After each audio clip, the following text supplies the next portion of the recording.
जय श्री कृष्णा। आवाज आ रही है?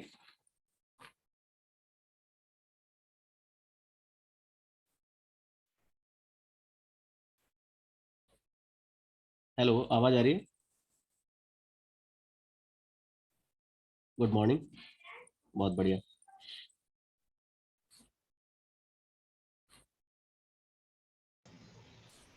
ये चेक कर सकते।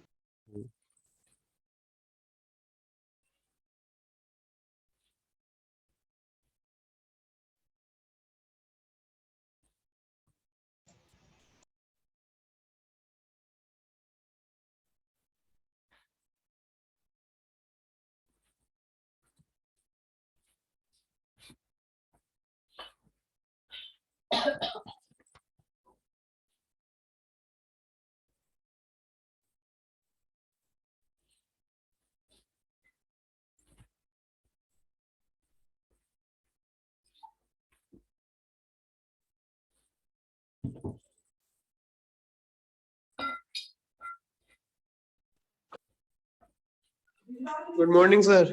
Good morning.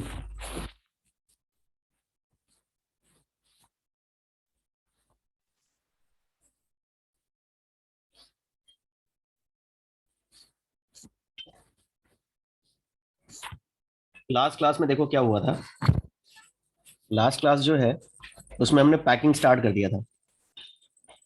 एक बार फिर से रिवाइज कर लेते हैं।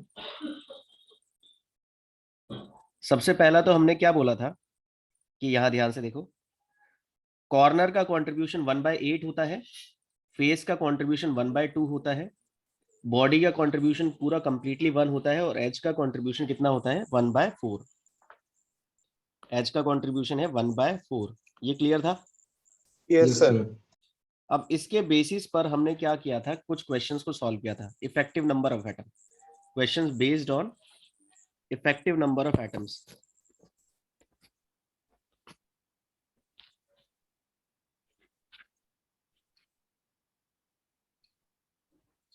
देखो क्या किया था। पहला सवाल, एक सॉलिड क्रिस्टलाइज हुआ था क्यूबिक क्रिस्टल में in which x atoms occupy all the corners and body center position, y atoms occupy all the face center. What is the simplest formula of solid? Simplest formula क्या? तो x का contribution देखो कितना है और y का contribution कितना है। x कहां पर है? कॉर्नर पर है। तो कॉर्नर का 1/8 और सारे कॉर्नर ऑक्यूपाई, तो 1/8 इंटू 8, और साथ में बॉडी सेंटर पर है। बॉडी सेंटर का पूरा 1, तो 1/8 इंटू 8 प्लस 1 यानी 2, और y का हो गया 1/2 इंटू 6। अगला सवाल क्या था? ए एटम चला गया था कॉर्नर पर, बी चला गया था फेस सेंटर के आधे पे, और सी साथ के साथ एच सेंटर पे, और सी चला गया था बॉडी सेंटर और साथ के साथ क्यूब सेंटर पोजीशन, मतलब बॉडी सेंटर पोजीशन पे।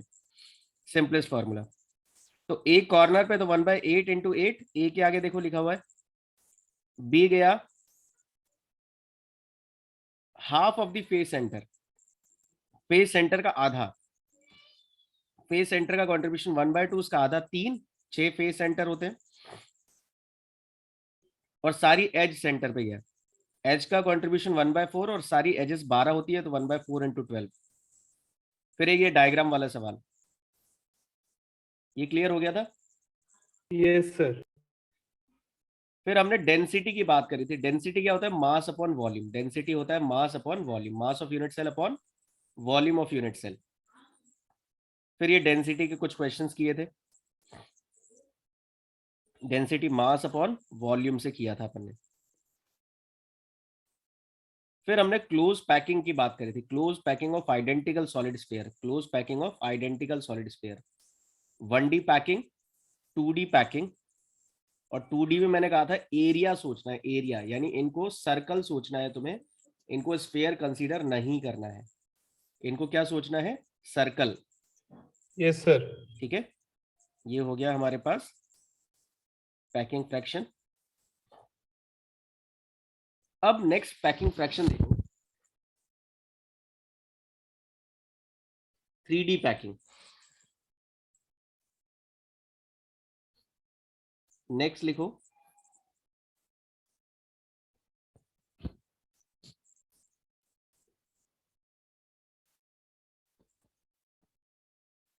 Third is 3D packing. 3D packing समझ गए कैसा होगा 3D packing? 3D packing Yes, sir.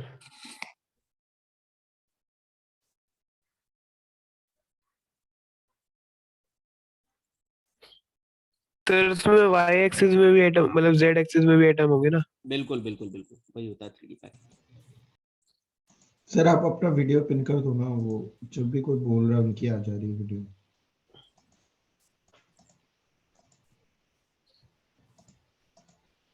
अब ठीक है।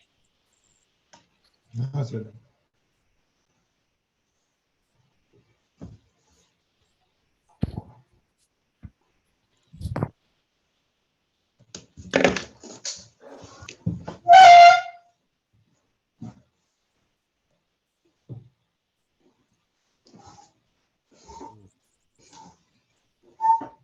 अब देखो जरा 3D पैकिंग में, मतलब इसमें वाई एक्सिस पर भी चला जाएगा, तो इसमें दो टाइप पढ़ने हैं अपने को, क्योंकि अपने पास दो टाइप के अरेंजमेंट थे, स्क्वायर क्लोज पैकिंग अरेंजमेंट और एक hexagonal.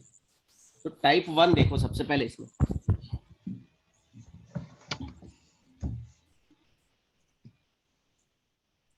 Type 1 from square close packing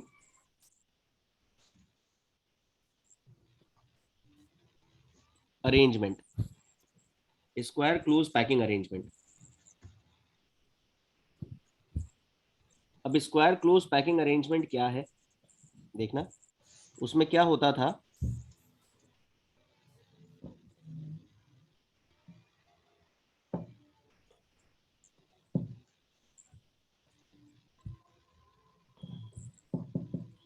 जैसे ये एक एटम है, ये दूसरा एटम है, ये तीसरा एटम है, ये फोर्थ, फिफ्थ, ये एक लाइन, ये 1D अरेंजमेंट हो गया। 2D अरेंजमेंट में क्या था, ये एटम एटम के नीचे एज इट इज चला जाएगा, एटम के नीचे एज इट इज चला जाएगा, ये 2D है, इधर चलाता चलता जा रहा है, चलता जा रहा है। ये सेकंड डायमेंशन इसका अपन ने ओपन कर दिया। सर इसी में हमने स्क्वायर और हेक्सागोनल पढ़ा था ना, दो हाँ, अलग अलग। ये हो गया हमारे पास 2D। इसको सपोज करो हमने पूरी लेयर को, ये जो 2D है जिसमें लंबाई चौड़ाई है, इसको हमने ए लेयर नाम दे दिया, इसका नाम दे दिया सपोज करो ए लेयर, यानी जो लेयर नीचे पड़ी हुई है उसको क्या बोला, ए लेयर बोला। ये क्लियर है? Yes Yes, sir. अब क्या किया हमने, इस जो एटम है, सपोज करो ये बॉल है हमारे पास, मैं इसका एक दूसरा अरेंजमेंट बना देता हूं, दूसरा समझना ध्यान से। ये हम अब इसको सामने से देख रहे हैं एटम, अगर सामने से एटम को देखेंगे, अगर हम ये सामने से एटम को देखेंगे, तो ये दो एटम हमें ऐसे दिखेंगे, दो एटम ऐसे दिखेंगे, और दो एटम इसके पीछे पीछे दिखेंगे, दो एटम इसके पीछे दिखेंगे ऐसे,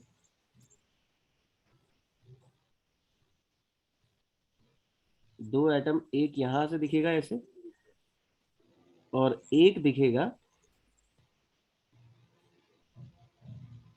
इस टाइप से, ये दो एटम इसके पीछे दिखेंगे। देखो ये हाँ टोटल यस चार सर। एटम, चार एटम दिख रहे हैं, यस सर। चार एटम। ये सामने से देख रहे हैं अपन, ऐसे सामने से है ना, सामने से देख रहे हैं। अब एटम को हमने क्या किया, जो अगली लेयर है वो इसी के ऊपर एटम, एटम के ऊपर एटम रख दिया, एटम के ऊपर एटम रख दिया, एटम के ऊपर एटम रख दिया। यानी हमने क्या किया, इसी एटम के ऊपर एक एटम और रख दिया, यानी अब मैं इसको नीचे ऐसे बना देता हूं, ऐसे।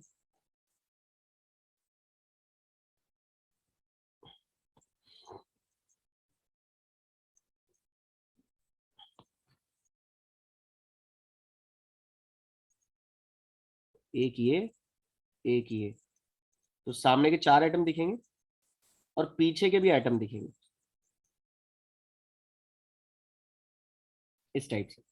देखिए यस सर। एटम के ऊपर एटम रखे हैं, तो अगर इनके सेंटर्स को मिलाओगे ना, इनके सेंटर्स को मिलाओगे तो ये सिंपल क्यूबिक अरेंजमेंट बनेगा। ठीक है।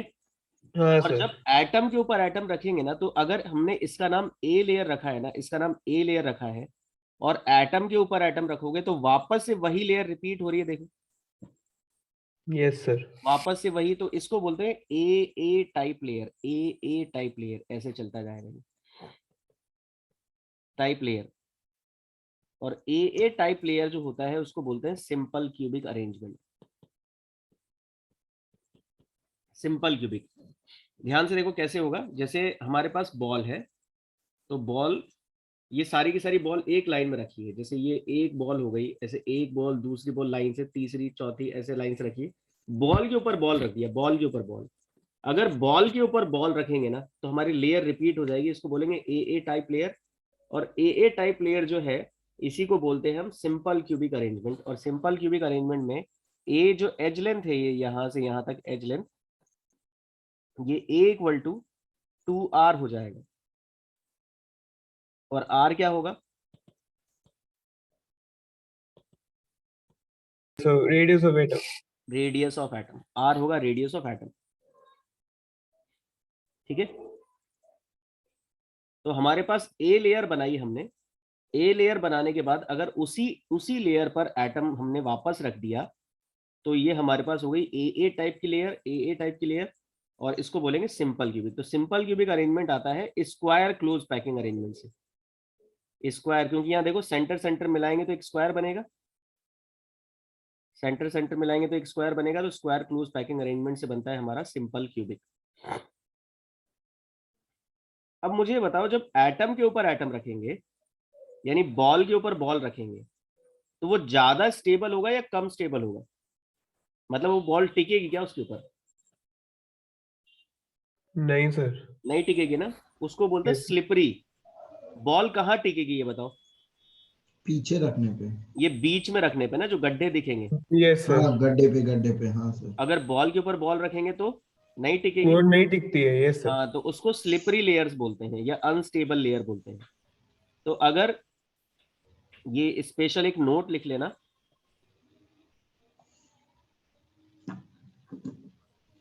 If any layer is repeated, then it will be unstable. It will be unstable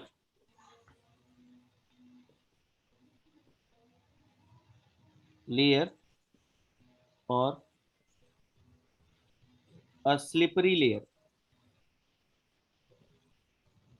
अब लिख लो इसको, यानी अगर कोई भी लेयर रिपीट होती है तो उसको अनस्टेबल लेयर या स्लिपरी लेयर बोलेंगे।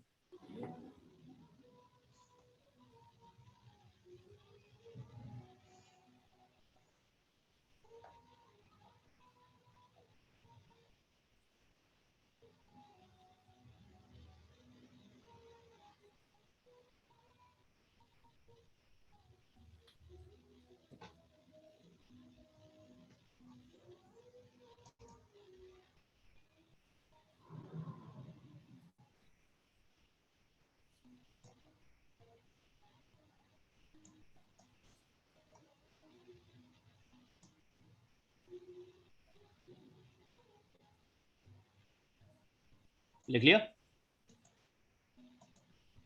Yes sir. Yes sir. अब इसका टाइप 2 देखो।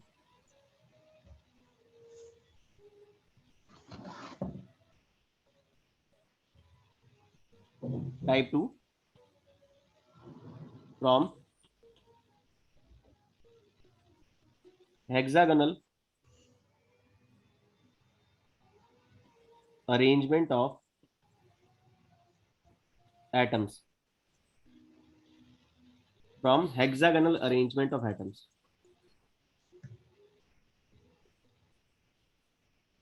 अब हेक्सागोनल अरेंजमेंट कैसा होगा देखो जरा ध्यान से।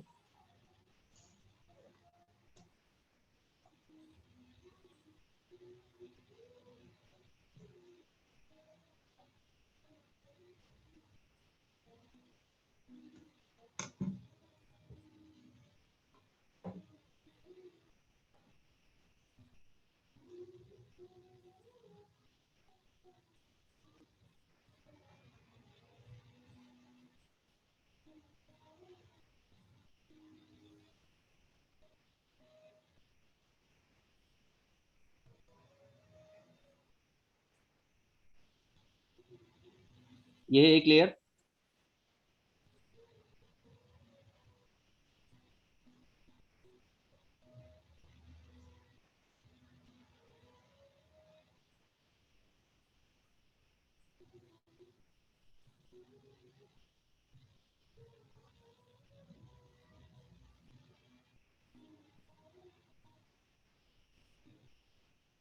हाँ सर। दूसरी लेयर जो है वो यहां से स्टार्ट होगी हेक्सागोनल के लिए,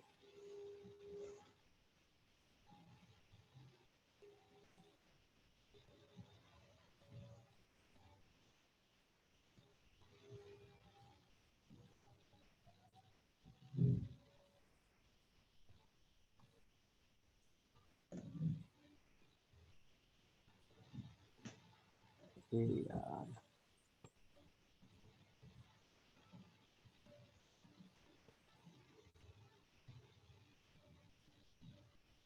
इसमें कॉपी पेस्ट नहीं होता है ना, कि एक लाइन को कॉपी कर लो उसके बाद पेस्ट कर लो? होता है सर। होता है सर। कैसे होता है? सर आपको एरो एरो आता है ना, सलीम सर करते हैं, मतलब ऐसे डॉट डॉट डॉट डॉट करके हाँ होता है। सर, वो ओपी करके। यहाँ से? सर हमने यूज नहीं किया, बट सर करते हैं तो देखा है।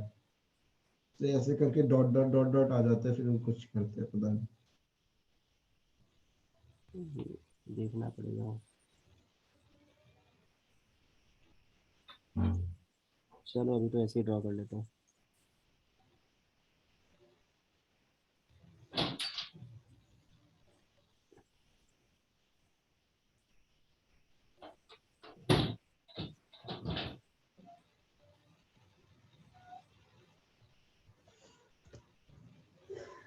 सर ये आप आईपैड पे कर रहे हो ना? हम्म।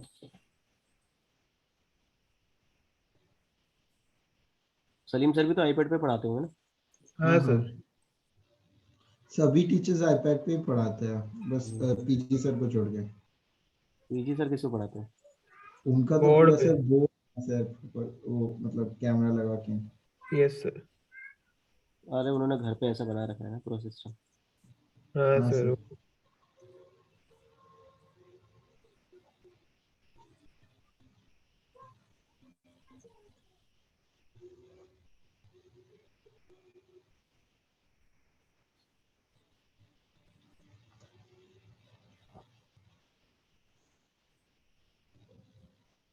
देखो चलो बन ही गया फाइनली। यहाँ पर देखो, अगर ये सेंटर मिलाओगे, अगर ये सेंटर मिलाएं अपन, तो यहाँ पर एक हेक्सागन बनता है। हाँ सर, दिख गया।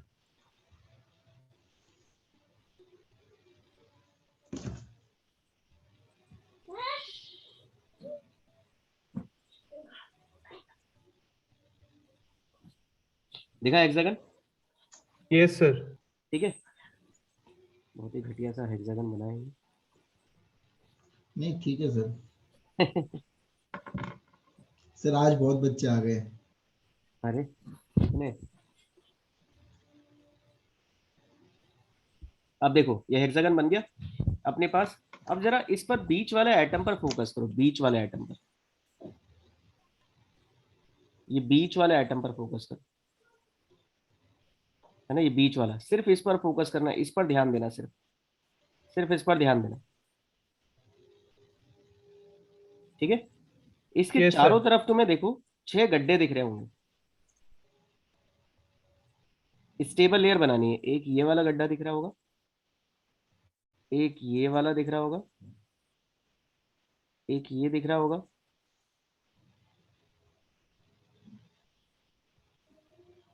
एक ये दिख रहा होगा। इसके चारों तरफ देखो 6 गड्ढे हाँ दिख सर, रहे दिख हैं। गए। दिख गए सर।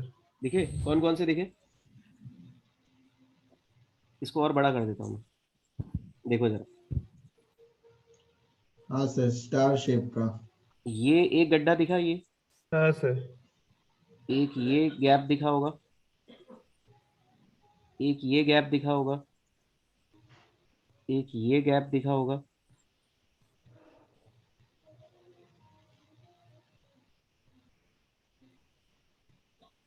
ये 6 गड्ढे दिखे। Yes sir. Yes sir.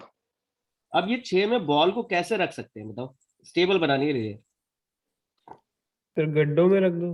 है ना, गड्ढों में रख सकते हैं पक्का। Yes yes sir. अब देखो गड्ढे में रख रहा हूं मैं, है ना, जैसे मैंने क्या किया,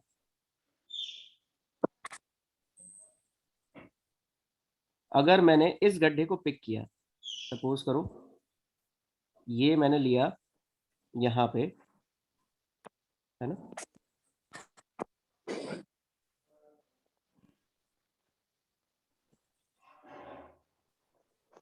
अगर मैंने बॉल को ऐसे रखा,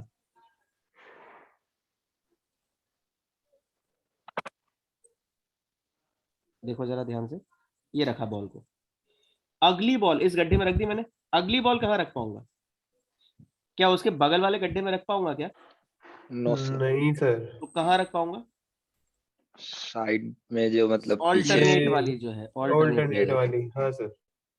है ना, ऑल्टरनेट वाली जो है इसमें रख पाएंगे। यानी हम कैसे रख पाएंगे, यहां से स्टार्ट करेंगे, यहां से जाएगा, यहां से जाएगा, ये ऐसे, सर ये गड्ढा आप सिलेक्ट कर रहे हैं फिर बॉल रख दिया आपने? मैंने रख दिया, वो टोटल 6 पोजीशन थी ना, मैंने किसी एक पोजीशन पे बॉल को रख दिया, तो जब उस बॉल को रखा तो मेरे को बॉल रखते टाइम ये समझ आया कि मैं यार 6 पोजीशन पे एक साथ बॉल को नहीं रख सकता था, बॉल को रखने के बाद समझ में आया कि यार ये 6 पोजीशन तो एक साथ पॉसिबल ही नहीं है। Yes sir. फिर मैंने यहां रखा,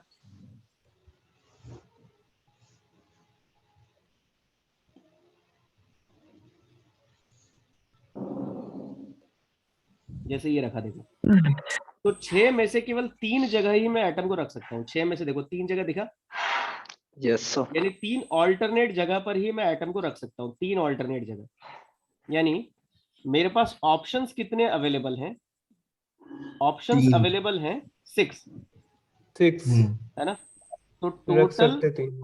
अवेलेबल ऑप्शन है मेरे पास, टोटल अवेलेबल ऑप्शंस हैं मेरे पास हैं 6, बट ओनली 3 ऑल्टरनेट वॉइड्स बोलेंगे जो गड्ढा होता है, yes can sir, B occupied by atoms. अब जो सबसे पहला रेड कलर वाला है, अगर मैंने उसको ए लेयर बोल दिया, तो ये जो ब्लैक कलर से बनाया है इसको मुझे क्या बोलना पड़ेगा, बी लेयर। बी लेयर क्यों बोलना पड़ेगा, क्योंकि ये ऑल टुगेदर डिफरेंट लेयर है। अगर ए के ऊपर ही एटम रखते थे, यानी रेड के ऊपर ही रेड रख देते तो ए लेयर बन जाता, अगर रेड के ऊपर ही रेड रखते तो क्या बन जाता, ए लेयर, लेकिन रेड के ऊपर मैंने ब्लैक रखा तो क्या बना, बी लेयर बना। इसको समझ में आया तो बताओ। आ गया ठीक है, अब जरा ध्यान से देखो फिर से। सर। तो ये बी लेयर व्हाइट के अंदर होगा क्या? हाँ, मतलब हमने क्या किया, टेनिस बॉल अरेंज कर दी और टेनिस बॉल में जो गैप गड्ढे बने ना, उन गड्ढों में बॉल को रख दिया, तो गड्ढों में रखा तो एक नई लेयर बन गई। अब ये जो है इसको 2 हिस्सों में डिवाइड कर सकते हैं, बहुत ध्यान से समझना। ये मैं क्या कर रहा हूं, सबसे पहले देखो कौन सा पिक कर रहा हूं, ये सबसे नीचे वाला रेड, जिसको मैं वापस से लाइन ड्रॉ कर रहा हूं, दिखा ये सबसे यस नीचे सर, वाला रेड, फिर से एक बार लाइन ड्रॉ किया, दिखा सबसे नीचे वाला रेड, यस सर, इसके ऊपर 3 ब्लैक दिख रहे, यस सर, 3 ब्लैक दिख रहे, इसको मैं फिर से ड्रॉ कर रहा हूं। तो मेरे पास क्या है, 3 ब्लैक है,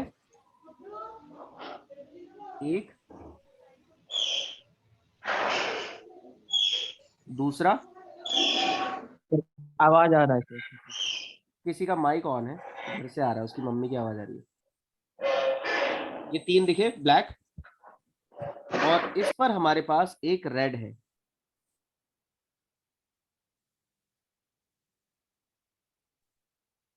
इस टाइप से देखो, ये दिखा अपना ये वाला 3 ब्लैक और उसके ऊपर एक रेड दिखा। हाँ सर। तीन सर। ब्लैक, उसके ऊपर रेड, हाँ सर, गड्ढा बन गया था उसमें। ठीक है। तो तीन ब्लैक के बीच में गड्ढा है, वहां पर एक रेड रख दिया, यस सर। देखा अभी, तीन ब्लैक उसके ऊपर एक रेड रख दिया। अब जरा ध्यान से देखो दूसरा, अब मैं इस पर फोकस कर रहा हूं, इस सर पर मतलब उस ध्यान। 3 गड्ढे में भी गड्ढा, जो 3 गड्ढा बना है 3 ब्लैक का, उसके अंदर भी लाल डाला। हाँ, ये देखो ना, तीन ब्लैक के अंदर एक गड्ढा बना ना, उसके ऊपर रेड रखा हुआ है ना, हम्म। ठीक है। अब वापस एक ब्लैक बनाते हैं,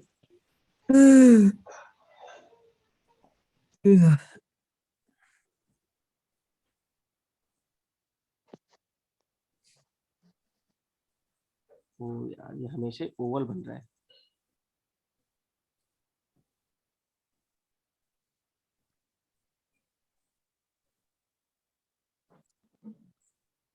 अभी ठीक है, ये देख। अब किस पर फोकस करना है तुम्हें? सबसे पहले नीचे रेड वालों पे, नीचे रेड वालों पे ध्यान से देखना, नीचे रेड वालों पे। रेड वालों पे कैसे फोकस करना है मैं फिर से बता रहा हूं। एक तुम्हारा ये जिसमें रेड किया उस पर फोकस करो, एक तुम्हारा ये रेड किया इस पे फोकस करो, और एक जो पहले से रेड आ रहा था उस पे फोकस करो। तीन, तीन दिखे? जो ज्यादा ही रेड हो रखे हैं ना उन पे फोकस करना है सिर्फ।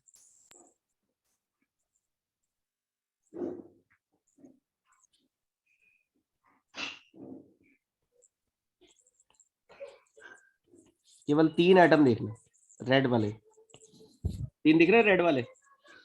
Yes sir. Yes sir. अब ये तीन रेड वाले मैं ड्रॉ कर रहा हूं, तीन रेड वाले मेरे को दिखे, एक इस तरीके से, एक इस तरीके से, और एक इस तरीके से।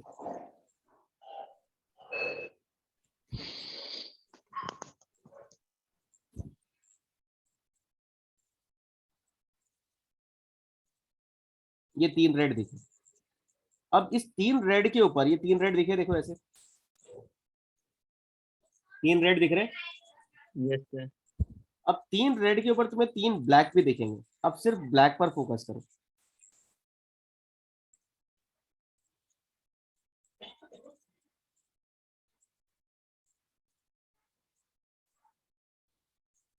एक,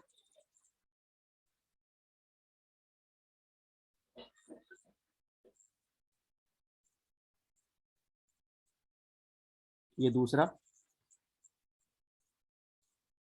और ये तीसरा।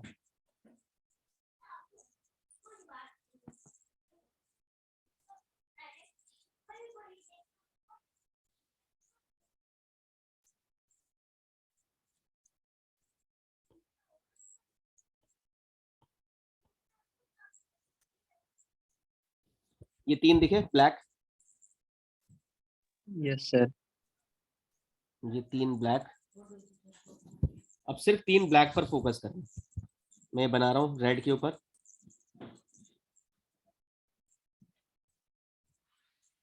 एक बनेगा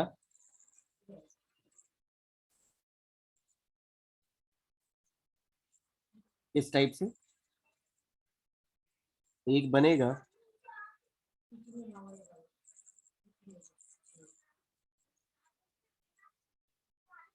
इस टाइप से, और एक बनेगा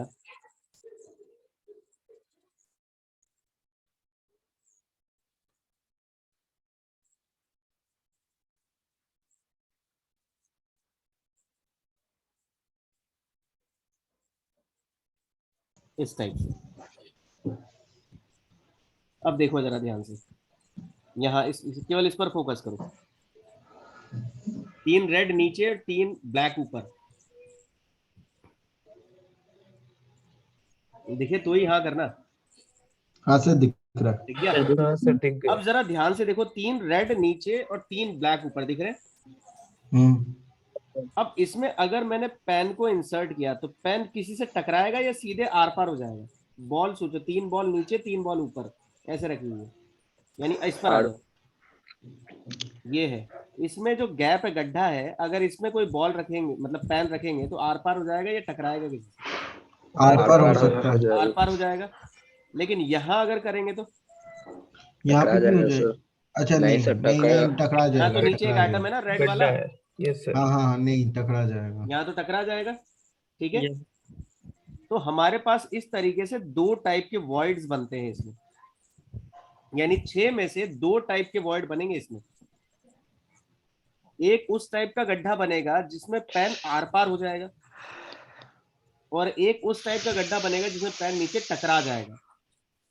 तो जिसमें पेन टकरा जाएगा, इस टाइप के वॉइड का एक नाम रखा उन्होंने, उसका नाम रखा टीवी। टीवी यानी टेट्राहेड्रल वॉइड, जिसमें पेन टकरा जाएगा, और जिसमें पेन नहीं टकराएगा आर पार हो जाएगा, इसका नाम रखा ओवी, ऑक्टाहेड्रल वॉइड। ऑक्टाहेड्रल वॉइड, 2 नाम रखे। तो एक नाम रखा टीवी टेट्राहेड्रल वॉइड, और एक नाम रखा ओवी ऑक्टाहेड्रल वॉइड। ठीक है, यानी हमारे पास जो 6 पोजीशन है, 6 अवेलेबल पोजीशन है एक एटम के चारों तरफ, उसमें हमारे पास 3 तो टीवी होंगे यस सर, और 3 Alternate? एबी, और 3 ओवी होंगे, ओबी। यानी 3 पोजीशन ऐसी होगी जहां पर एटम जो है वो नीचे टकराएगा, और 3 जगह ऐसी होगी जहां नहीं टकराएगा। तो 3 टीवी और 3 ओवी हो जाएगी। ये क्लियर है? Yes sir. अब देखो, यहां पर ये जो लेयर बनी, जो हमने ए बी लेयर बनाई, दूसरी लेयर, अब इसी में इसमें रेड वाले को नीचे अज्यूम करो, नीचे। तो एक रेड वाला ऊपर भी आ सकता है। यस सर, तो यहां पर क्या लेयर रिपीट होगी, लेयर रिपीट होगी तो इसको बोलते हैं A B type layer, A B type layer. Yes sir, और यहां पर अगर हम एक और एटम को प्लेस कर देते, यहां पर एक और एटम को प्लेस कर देते तो एक तीसरी लेयर बनेगी। यस सर,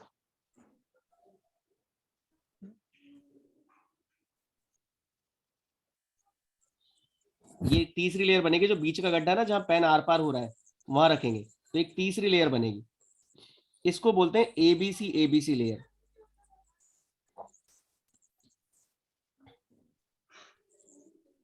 ये बोलते हैं ABC layer.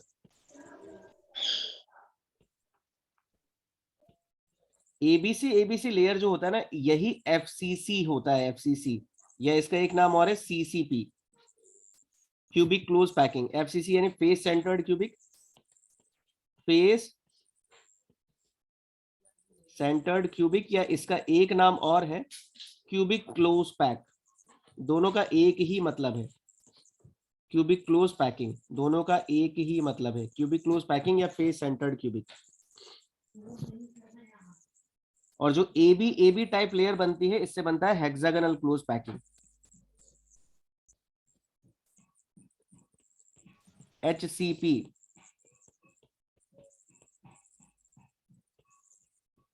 Hexagonal close packing.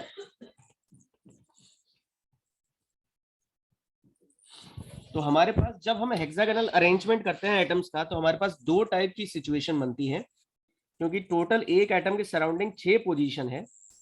तो 3 उसमें टेट्राहेड्रल वॉइड बनते हैं और 3 बनते हैं ऑक्टाहेड्रल वॉइड।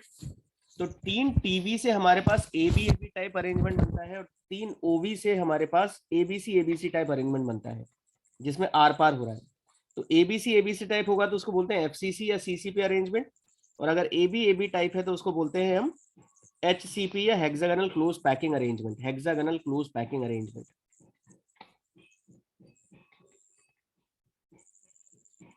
अब जरा ध्यान से देखो,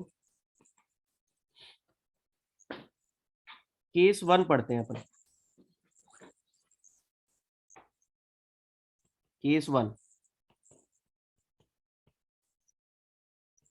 हेक्सागोनल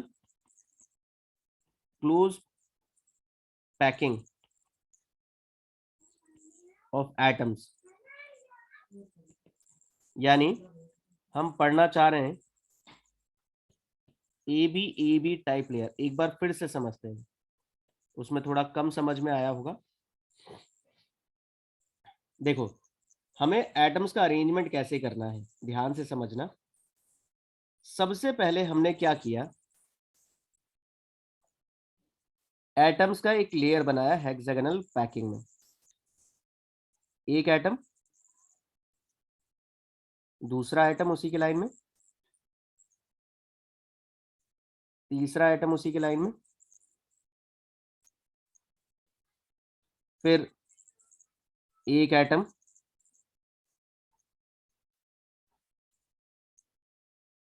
दूसरा एटम,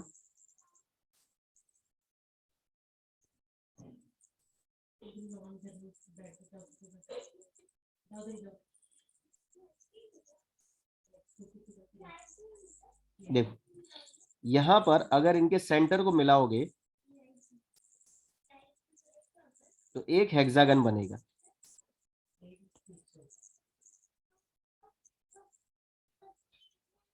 इसको हम बोलते हैं ए लेयर, ये होती है ए लेयर। यानी अगर इसके सेंटर को मिला करके, इसके सेंटर को मिला करके ये जितना है, अगर मैं ये डॉट मिला करके इसका डॉट डायग्राम बनाऊं तो ये इस टाइप से आएगा।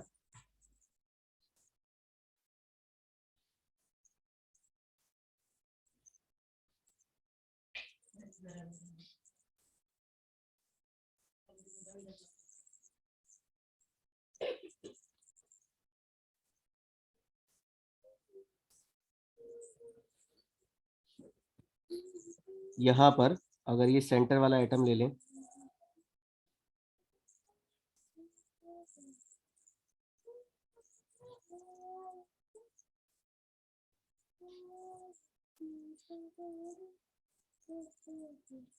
ये बनेगा, ठीक है। अब जरा ध्यान से समझना, इसके चारों तरफ कितने वॉइड्स हैं, इसके चारों तरफ कितने वॉइड्स दिख रहे हैं? बीच वाले एटम पर फोकस करो। 6। कितने एटम, कितनी पोजीशन ऑक्यूपाई हो जाएगी? 3। केवल 3 हो पाएंगी। तो अब मैं उसको थोड़ा सा दूर बना रहा हूं, ठीक है, उस लेयर को थोड़ा सा दूर बना रहा हूं। 3 पोजीशन ऑक्यूपाई हो जाएंगी। तो एक हमारे पास एटम आएगा इस तरीके से, एक आएगा इस तरीके से, और एक आएगा इस तरीके से। ये 3 पोजीशंस हम 3 एटम एक साथ रख सकते हैं। ये रखे हुए थोड़े दूर दिख रहे होंगे तुम्हें। ये बनी बी लेयर।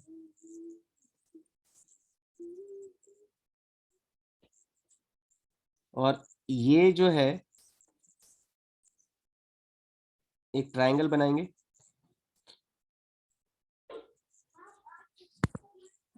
और ये लाइन जो है ये ऐसे निकलेगी सीधी, तो ये लाइन ऐसे सीधे जाएगी, और हम यहाँ पर एक ट्रायंगल देख रहे हैं।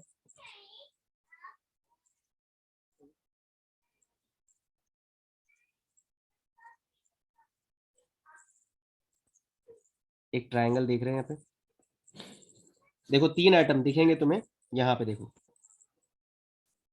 ये सबसे पहले ये वाला फेस है, इसमें 3 एटम कौन से रख सकते हैं? ये देखो ऐसे वाले 3, ये जो 3 रेड दिख रहे हैं, 3 रेड दिखे, 3 रेड। तो हमारे पास ये 3 एटम। अब क्या करना है, ए बी का मतलब क्या है? जब ये जो बन गया ना, इसको वापस से रिपीट करना है।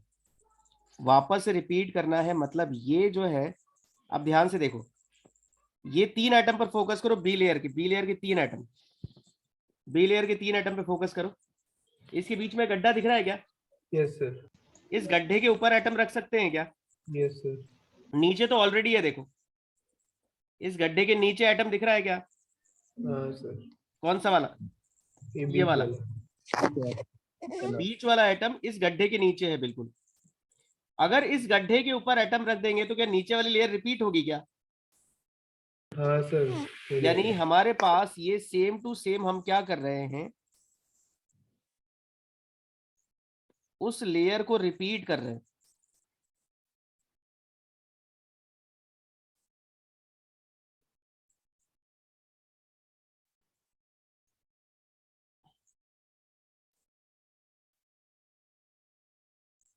यानी हमने वापस से बना दिया ए लेयर,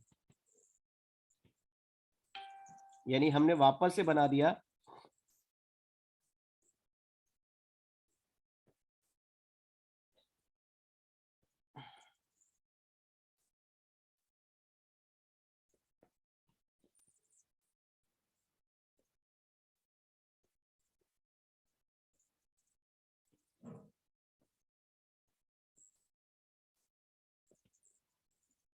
इसको। अगर हम मिला दें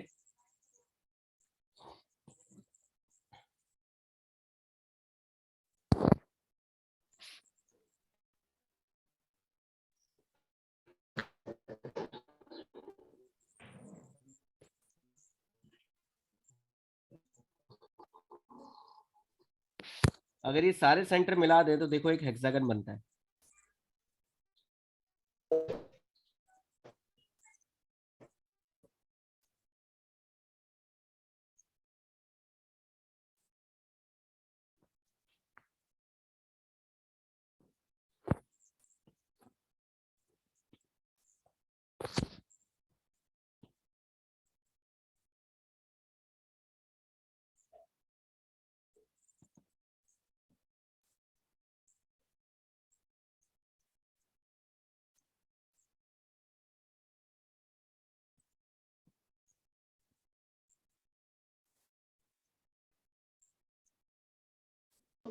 फिर अब ये कंटिन्यू होता जाएगा ना ए बी लेयर का। कर रहा हूं मैं, फिर से बना रहा हूं, देखो जरा ध्यान से, तुमने क्या फील किया इसे, फिर से देखो। हमारे पास ए बी टाइप अरेंजमेंट जो है ना, ए बी टाइप अरेंजमेंट, वो ऐसा है। तुम सिर्फ 3 एटम सोचो, एक, दूसरा और ये तीसरा, ये 3 एटम। इसके बीच में गड्ढा दिख रहा है, इसके बीच में गड्ढा दिख रहा है। हाँ सर, दिख रहा है। तो एक ऊपर रख दो और एक नीचे रख दो, यानी ऐसा दिखे, ये ऐसा। एक ऊपर रख दो एक नीचे, मतलब रेड वाला ही ऊपर है, रेड वाला ही नीचे है। है? रेड वाला दिख रहा है ऊपर 3 के, हाँ सर। और इसी के नीचे रेड वाला भी कर दो, तो 3D बन जाएगा ना। हाँ लेयर रिपीट हो जाएगी, मतलब टीवी से बनता है ए बी टाइप का।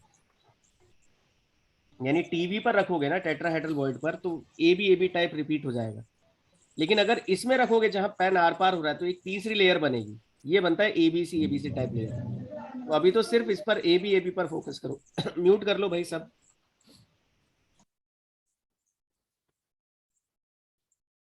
अब यहां से देखो, ये जो हमने बनाया, यहां से ये हेक्सागन है, इसका पूरा पैराग्राफ जे एडवांस में आया हुआ है। ये एच है, एच, एच लिखते हैं हम हाइट ऑफ हेक्सागन।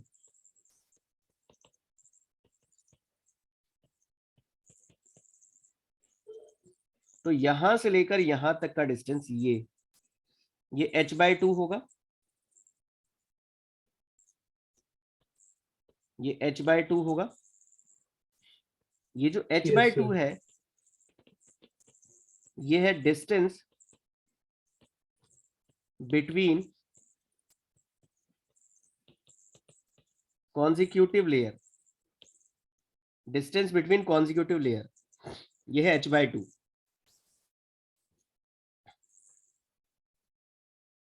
ड्रॉ कर लो एक बार।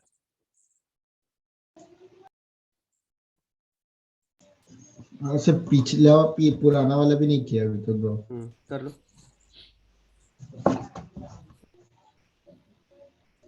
सर वो ए बी, वो जो बी लेयर है सर, वो दिखनी मतलब बना नहीं पाया मैं, ऊपर वाला बन नहीं रहा है वो ढंग से, तो छोड़ दो क्या? मैं नीचे छोड़ दो, ऐसा करो, है ना, मैं ये भेज दूंगा ना, इसका प्रिंट ले लेना। बाद में बना लेंगे सर, तो इस अभी हाँ। बनाना तो महाभारत है। भेजे सर। स्टूडेंट ले अभी लेंगे अभी सिर्फ वैसे। समझने पे ध्यान दो फिर। हाँ और ये सर, इतना गबड़ चबड़ ये मत बनाना, ये हाँ बनाओ ये नीचे के दो, वही कर रहा हूँ। एक जिसमें पेन आर पार हो जाए, एक जिसमें पेन आर पार नहीं होगा। सर तो पेन आर पार वाले में फेस सेंटर बन जाएगा जब आप उसको हाँ 3D फेस में। सेंटर बन जाएगा, उसको भी करेंगे discuss.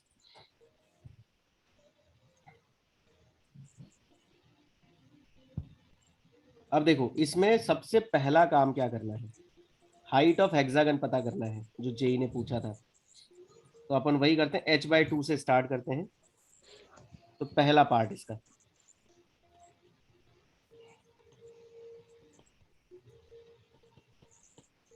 Determination of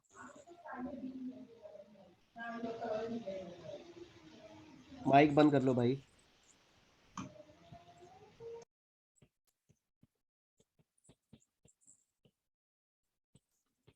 determination of distance between consecutive layer, consecutive layer के बीच का डिस्टेंस पता करना है। कॉन्जिक्यूटिव लेयर, अब ध्यान से समझो, हमारे पास एक पोजीशन ये है, एक एटम ये है, दूसरा एटम ये है, और तीसरा एटम ये है। ठीक है, ये 3 एटम है, और इसके ऊपर एक एटम रखा हुआ है। अगर हम इनके सेंटर को मिलाते हैं ना, तो तुम्हें पता है ये इक्विलेटरल ट्रायंगल बनेगा। अगर हम इनके सेंटर को मिलाते हैं तो एक इक्विलेटरल ट्रायंगल बनेगा। ये क्लियर है? अगर हम इनके सेंटर को मिलाएंगे तो एक इक्विलेटरल ट्रायंगल बनेगा।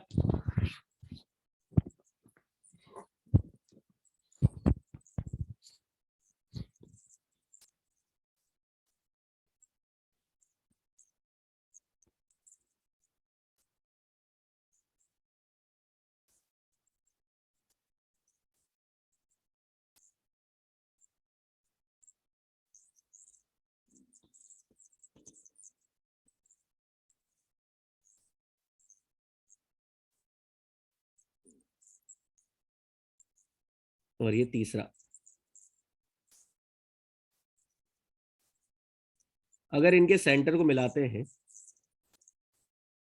तो एक इक्विलेटरल ट्रायंगल बनता है।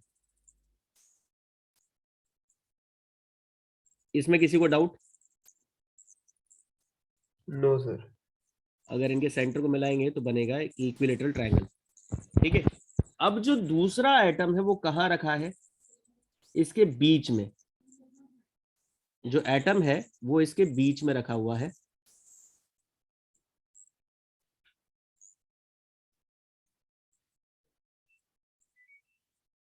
ठीक है, अब मुझे क्या करना है, मुझे डिस्टेंस पता करना है, मुझे इसका डिस्टेंस पता करना है, हाइट लेयर का।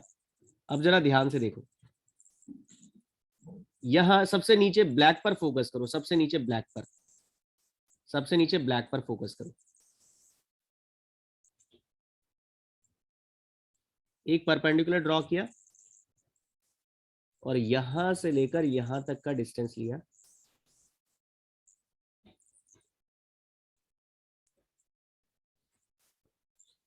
ध्यान से देखना, यहां से यहां तक का डिस्टेंस r होगा,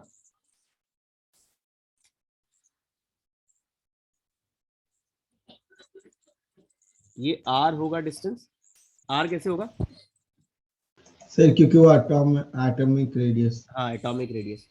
और यहां सबसे नीचे अभी सिर्फ ब्लैक वाले पर फोकस करो, यहां से यहां तक का डिस्टेंस होगा x, और ये एंगल 30 हो जाएगा।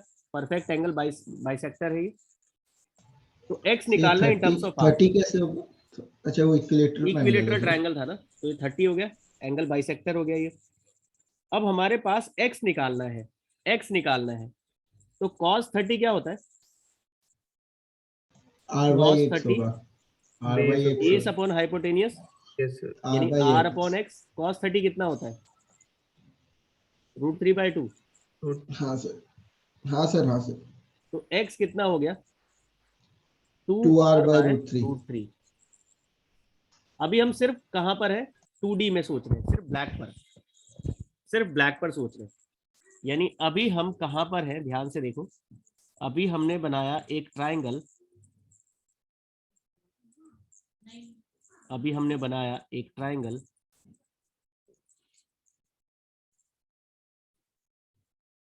और हमने यहां पर एक, यहां से लेकर यहां तक r डिस्टेंस था, यहां से लेकर यहां तक x डिस्टेंस था, x निकाली, ये 30 एंगल था।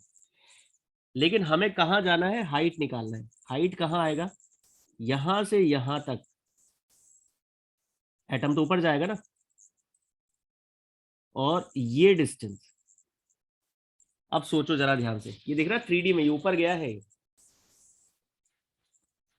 मुझे क्या करना है, ये जो हाइट है यहां से लेकर यहां तक का ये जो डिस्टेंस, इसको अलग कलर से कर देता हूं। ये जो हाइट है ना h/2, ये निकालना है। x 1060 h/2, यहां से यहां ये जो रेड वाला है ये कितना होगा हाइट, बताओ। ये जो रेड कलर वाली लाइन है इसकी लेंथ कितनी आएगी, जो रेड कलर वाली लाइन है वो कितनी आएगी बताओ।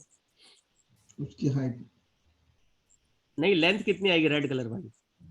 क्या ये जो रेड कलर का एटम है ये चिपका हुआ है क्या पीछे तीनों नीचे ब्लैक वाली से, चिपका हुआ है ना, तो सेंटर टू सेंटर डिस्टेंस होगा ना बेटा, सेंटर टू सेंटर, यानी ये रेड का सेंटर और ये नीचे ब्लैक का सेंटर। हाँ सर रेड का समझ गए सेंटर ये समझ ब्लैक, तो ये क्या 2r गए 2r डिस्टेंस, होगा हाँ 2r हो गया समझ गए क्योंकि हमें सेंटर टू सेंटर डिस्टेंस निकालना है ना, सेंटर टू सेंटर डिस्टेंस। ऊपर रेड का सेंटर और नीचे ब्लैक का सेंटर। अब पाइथागोरस थ्योरम लगा दो, ये हाँ h/2 को y मान लो। सर एंगल विजुअलाइज करना तो मुश्किल होगा ना इसमें कि त्रिकोण एंगल लगा से कर दो ही नहीं रहे ना अपन ने तो क्या परपेंडिकुलर हाँ ड्रॉ किए सीधे सीधे, हाँ सिंपल हाँ काम कर समझ रहे हैं ज्योमेट्री का। एक बेस था और उसके ऊपर हमने एक परपेंडिकुलर लाइन ऊपर बना दी ट्रायंगल के ऊपर, मतलब एक ट्रायंगल ऐसे था, सोचो ट्रायंगल था ऐसे, हाँ देखो मेरा ट्रायंगल ऐसे था, इसके ऊपर ये परपेंडिकुलर ड्रॉ कर दिया। तो ये जो ट्रायंगल है हमने क्या किया, ट्रायंगल है, नीचे ट्रायंगल है हाथ पे, और ये लाइन है। ये डिस्टेंस मुझे निकालनी है हाइट ऑफ हेक्सागन, ये डिस्टेंस निकालनी है मुझे, जो है हाइट ऑफ हेक्सागन। तो यहां h/2 से लेकर यहां तक डिस्टेंस निकाल लिया, ये 2r 2r हो गया, क्योंकि एटम नीचे है और एटम उस पर रखा हुआ है, तो ये centre to centre distance 2r। अगर ये डिस्टेंस मिल जाता मेरा, तो ये डिस्टेंस आ जाएगा जो हाइट है, ये डिस्टेंस चाहिए मुझे, ये निकाल लिया मैंने x, ये डिस्टेंस 2r पता है, ये हाइट निकालना है, तो क्या हो जाएगा 8r² / 3 आ रहा है h²/4 यानी ये आ जाएगा x² + y² = 2r का 4r² होल स्क्वायर। x कितना है 2r/√3 का स्क्वायर, x हाँ y² सर = 4r²। तो हमारे पास y कितना हो जाएगा, निकाला किसी ने, 4r² हाँ सर आ - गया 4r²/3। 2√2r/√3 क्या यही है सर 2 2√2 2r r/√3 2r × √2/3, हाँ हाँ हाँ यही सर यही आ रहा है ना। ये सबसे इंपॉर्टेंट है, इस एक्सप्रेशन को ध्यान रखना। यानी ये जो डिस्टेंस h/2 आता है ना, इसको याद रखना है, अब इसको बार बार सॉल्व नहीं करना है, क्योंकि ये हर बार पेपर में आएगा। 2r² √2/3, तो हाइट ऑफ हेक्सागन कितना हो जाएगा इसका डबल, 4r² 4r √2/3। अब इसको ध्यान रखना है, ये तुम बार बार डेराइव नहीं करोगे। तो डिस्टेंस बिटवीन कॉन्जिक्यूटिव लेयर कितना हो गया, ये हो गया distance between consecutive layer 2r√2/3 2r² √2/3, हाँ और हाइट ऑफ हेक्सागन कितना हो गया, 4r² √2/3 हाइट ऑफ हेक्सागन हो गया इसका डबल 4r² √2/3, ये लिख लो। सर अब वो पूरा ही लिखना पड़ेगा मतलब अभी बहुत ए बी चलो, भी नहीं लिख तो पहला पार्ट तो हो गया हमारा determination of distance between consecutive layer, distance between consecutive layer, distance, determination of distance. तो कॉन्जिक्यूटिव लेयर जो है उनके बीच का 2r² √2r 2/3 डिस्टेंस है, तो हाइट ऑफ हेक्सागन हो गया। अब इसका बी पार्ट देखो जो जेई एडवांस ने पूछा हुआ है, वॉल्यूम ऑफ हेक्सागनल या एचसीपी, हेक्सागनल क्लोज पैकिंग। अब हमारे पास वॉल्यूम, इसका वॉल्यूम निकालना है। वॉल्यूम कैसे निकालेंगे? इसका वॉल्यूम कैसे निकालेंगे?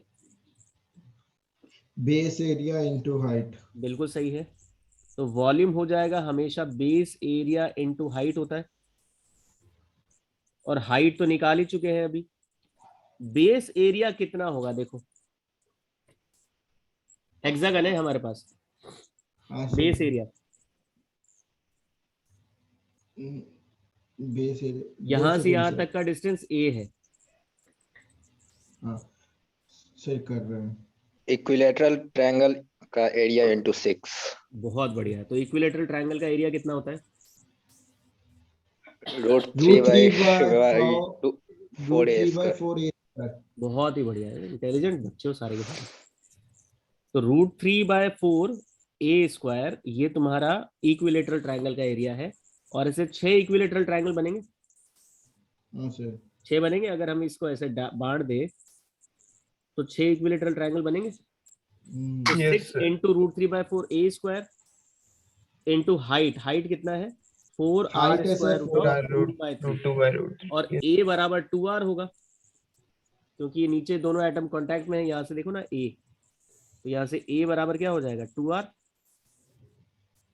तो अगर यहाँ a बराबर 2r रखोगे तो 6 इंटू √3/4 इंटू 2r का square into 4r² root of 2/3 कितना आ रहा है आंसर? जेई का सवाल है ये।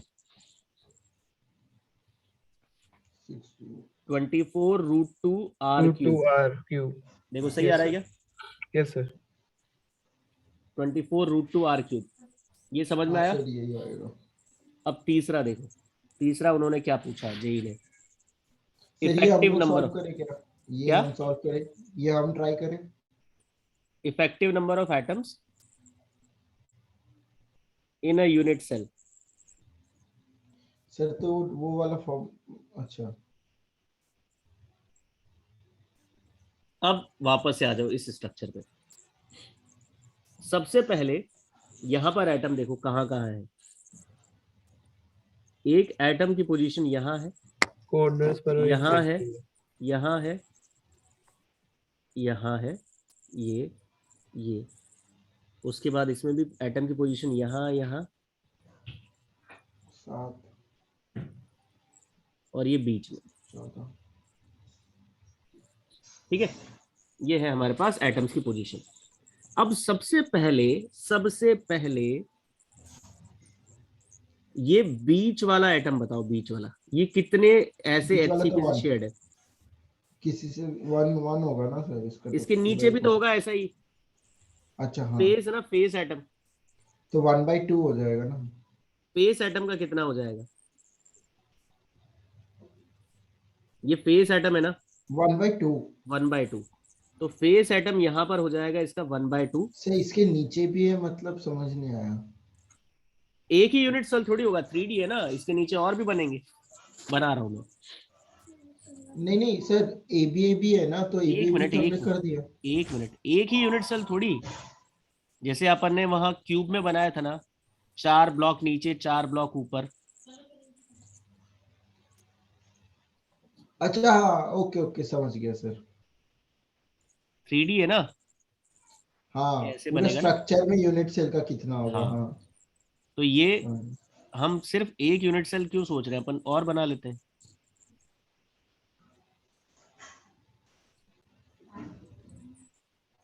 ये एक लेयर है जैसे ग्रेफाइट की होती है।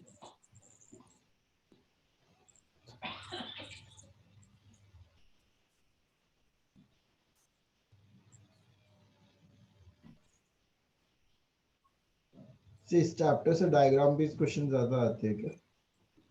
न्यूमेरिकल आते हैं, डायग्राम बेस्ड ज्यादा नहीं आएंगे।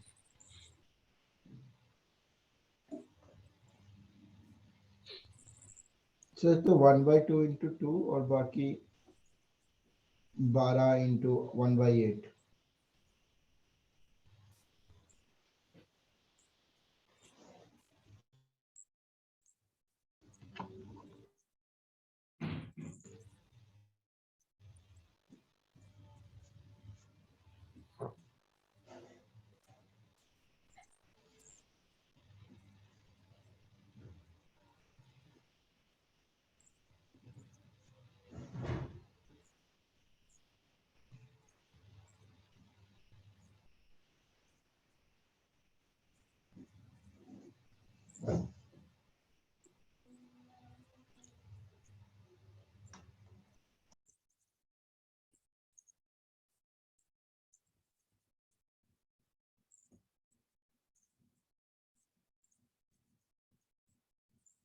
अब जरा इसको सोचो, ब्लैक कर देता हूं मैं, ये बीच वाला, ये कितने से ऐसे से शेयर्ड है बताओ, कितने ऐसे हेक्सागोनल लैटिस से शेयर्ड है ये, कितने हेक्सागोनल लैटिस से शेयर्ड है ये ब्लैक वाला। अगर देखो ये अगर मेरा स्क्वायर बनता है बेस, तो 4 क्यूब मैंने नीचे बनाए थे, 4 क्यूब ऊपर बनाए थे इसके, 4 नीचे 4 ऊपर, याद आ रहा है कुछ? Yes sir.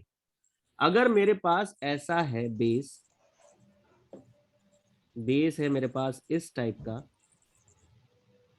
और मैं कह रहा हूं ये एटम सोचो, तो 3 ऐसे नीचे बनेंगे ना लैटिस, और 3 ही ऊपर हाँ। बनेंगे। अरे Yes, भैया sir. कमरे का जो एरिया है वो हेक्सागन बना दिया, ये छत है, छत मान लो छत, ये छत है, यानी हमारे पास ऐसी छत है, ठीक है, ऐसी छत है, तो इसमें कितने कमरे ऊपर बनेंगे, इसमें कितने कमरे ऊपर बनेंगे ऐसे के ऐसे, जिसका बेस एरिया हेक्सागन हो? 3 बनेंगे ना, और 3 नीचे भी तो बनेंगे।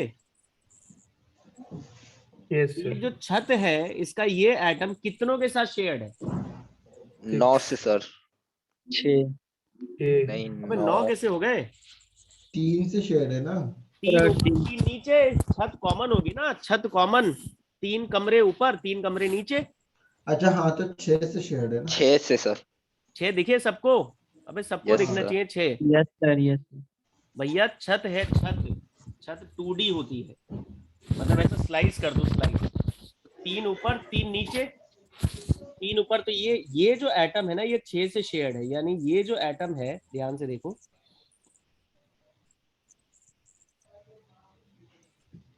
यानी ये जो एटम है हमारे पास, ये ब्लैक वाला जो है, ये कॉर्नर एटम है, और कॉर्नर एटम का कंट्रीब्यूशन कितना आ जाएगा? 1/6। यानी ये जो कॉर्नर एटम है ये वाला, ये कॉर्नर एटम, ये कॉर्नर, ये कॉर्नर एटम, ये कॉर्नर एटम, ये कॉर्नर एटम, ये कॉर्नर एटम जो है ये 6 से शेयर्ड है, यानी इसका कितना कंट्रीब्यूशन इस यूनिट सेल में आ रहा है, इस यूनिट सेल के अंदर इसका कितना कंट्रीब्यूशन आ रहा है बताओ? 1/6। 1/6, 1/6। और ऐसे कितने हैं, ऐसे कितने एटम हैं 6। इस यूनिट सेल में? ऐसे कॉर्नर कितने हैं? 12 है ना। 12 है, 6 नीचे 6 ऊपर, 6 ऊपर। तो 1/6 into 12। Yes sir. तो z कितना हो गया अपना? 2 z हो प्लस गया 2। 1/6 into 12। अभी और भी है। हाँ सर। यस अब वो ट्राइंगल वाला ये जो में क्या छत होगा है, सर? ये जो छत है, जो छत बोल रहा हूं मैं बार बार, वो छत कितनों से शेयर्ड होती है? ये वाला आइटम कितनों से शेयर्ड है? 2 से। ये सर 2 से शेयर है। ये तो सिर्फ 2 से शेयर्ड है, तो इसका कंट्रीब्यूशन कितना आएगा? 1/2। 1/2। 1/2 into 2 कर दे, यस सर। प्लस ये बीच के तीनों, ये कहाँ जाएंगे बीच के तीनों? ये तो सर किसी से भी शेयर नहीं है। ये 3 हो किसी से जाएगा। भी शेयर्ड नहीं है, तो इसका कितना कंट्रीब्यूशन ले अपन? +1। +1। अच्छा एक पूरा का पूरा, एक, हाँ पूरा पूरा एक, पूरा। तो कितना लिख लूं? 1 + 3 4, 4 + 2 6 हो गया ना। तो इफेक्टिव आइटम इसमें 6 आएंगे, देखो जरा, यस सर। 2 इसमें जो इफेक्टिव आइटम्स होंगे वो आएंगे 6 6। 6। फिर से देखो एक बार, जब भी ध्यान रखो, अगर हमारे पास ऐसा कोई बनता है एक स्क्वायर, अगर हमारे पास ऐसा कोई स्क्वायर बनता है, तो 4 ब्लॉक्स नीचे बन जाते हैं इसमें,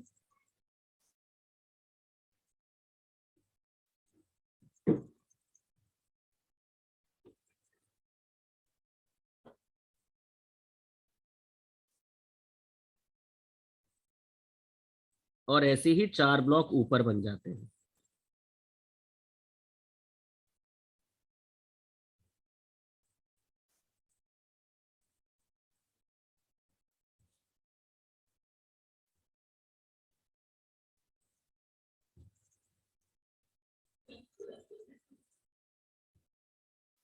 देखो याद आ रहा है कुछ?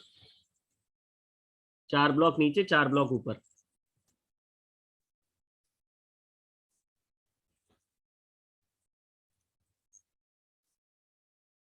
यानी अगर हमारे पास कोई स्क्वायर ब्लॉक है तो ये जो छत है, इस छत में 4 नीचे कमरे होंगे और 4 ऊपर कमरे होंगे। ये दिखा? 4 नीचे कमरे 4 ऊपर कमरे। अरे कुछ बोला तो करो भाई। Yes sir. 4 कमरे दिखे? हाँ सर, 4 कमरे दिखे हैं। ऐसे ही अगर हमारे पास है, छत को तुमने बना दिया हेक्सागन। नहीं सर, वो वाला पोर्शन तो क्लियर है। ये ऐसे बना दिया तो इसमें 3 कमरे नीचे निकलेंगे और सबसे 3 ऐसे, ऊपर। और 3 ऊपर निकलेंगे। यानी ये जो एटम है ना, ये 6 से शेयर्ड होगा। ये क्लियर है? हाँ हाँ, क्लियर है सर। यानी इफेक्टिव नंबर ऑफ एटम होंगे 6। अब सोमालिया ने एक बात बोली। क्या बात बोली? कि ये जो सर जो 3 एटम है ये वाले, ये तीनों इस यूनिट सेल के अंदर है। तीनों इस यूनिट सेल के अंदर है। क्या ये बात सही है? Yes sir. सही तो है सर। हम्म। हाँ सर। ये बात पूरी तरीके से सही नहीं है। ये बात पूरी तरीके से सही क्यों नहीं है? क्योंकि जब तुम ये जो सेंटर है और ये जो सेंटर है इसको मिलाओगे, मैंने थोड़े छोटे एटम बनाए, अगर सब आइडेंटिकल साइज बनाएंगे ना तो इसका थोड़ा सा हिस्सा बाहर जाएगा दूसरे यूनिट सेल में। थोड़ा सा हिस्सा, हल्का सा थोड़ा सा हिस्सा। फिर भी हम 3 क्यों ले रहे हैं? 3 सही है बिल्कुल। वो इसका थोड़ा थोड़ा सा सा हिस्से हिस्सा से क्या अगले फर्क यूनिट सेल में जाएगा। तो फिर से इग्नोर कर डिवाइड दिया। कर देंगे। नहीं, अगर जितना जाएगा दूसरे यूनिट सेल में एटम का हिस्सा उतना भी तो आएगा ना। अच्छा। अरे हाँ ये सारे सर, यूनिट सेल तो चिपके हुए हैं। समझ तो गए। इसका जितना हिस्सा उधर कटेगा दूसरे वाले से भी तो उतना हिस्सा आ जाएगा, हम्म। है ना? तो इसको लिख लेते हैं क्योंकि ये भी जेई ने पूछा हुआ है। तो ये अच्छी बात पिक कर ली इसने सोमाली ने कि तीनों आप काउंट कर दो सर। तो इससे मेरे को याद आया कि जेई ने एक स्टेटमेंट पूछा, करेक्ट इनकरेक्ट, तो ये स्पेशल नोट करके लिखो। सर वो सबको मतलब एग्जामिनर समझ जाता है कि कौन क्या सोच रहा है। प्रिपरेशन एग्जामिनर का वेज में। काम ही यही है ना। एग्जामिनर क्या होता है, जो क्वेश्चन फ्रेमर होता है, वो जैसे एनसीईआरटी उसने उठाई, उसने कोई आर्टिकल पढ़ा, तो उस आर्टिकल में क्वेश्चन को ट्विस्ट करने की कोशिश करता है। ये बच्चे ने थोड़ा सा इसको सोचा है या नहीं सोचा, क्रिटिकली एनालाइज करना बोलते हैं इसे, क्रिटिकल थिंकिंग। कि अगर तुमने ये पढ़ा z = 6 उसको दिखा, तो जो अच्छा एग्जामिनर होता है वो ये सोचता कि यार z = 6। बच्चे को ये तो पता है, लेकिन बच्चे को क्या ये पता है कि बी लेयर के जो 3 एटम उसने काउंट किए हैं उसके तीनों के तीनों एग्जैक्टली उसमें आ रहे हैं नहीं आ रहे हैं?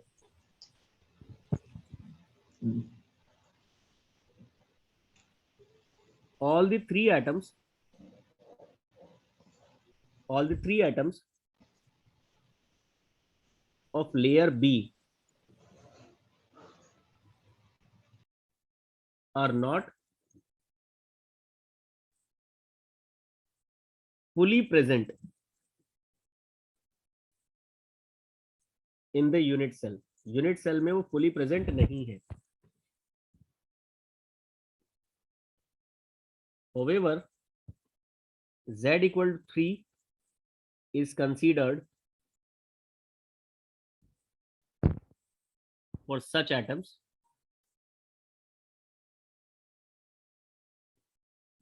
since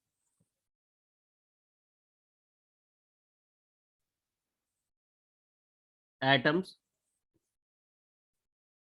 of other unit cell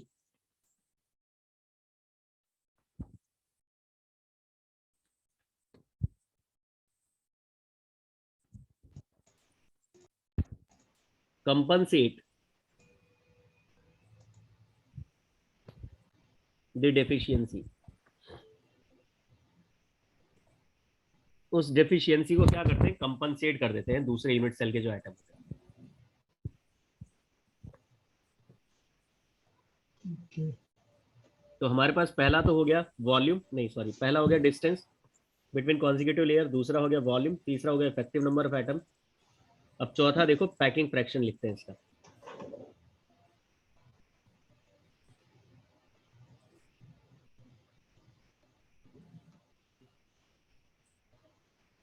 इसका पैकिंग फ्रैक्शन लिखते हैं।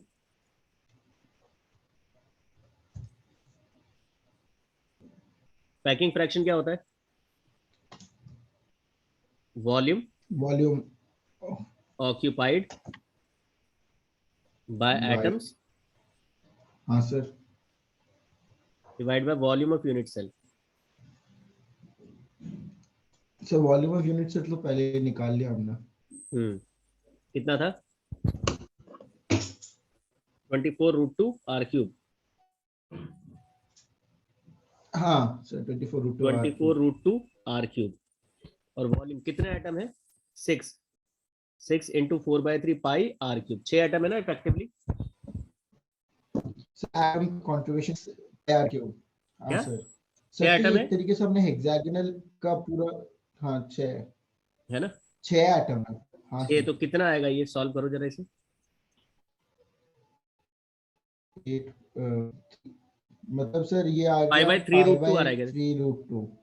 हाँ ये भी हाँ 74% सर आना है। 3√2 आ रहा है। सर मतलब ये हेक्सागोनल फ्रैक्शन ये होता है। क्या हेक्सागोनल? ये तो हेक्सागोनल सिस्टम ही है ना। हाँ हेक्सागोनल सिस्टम है।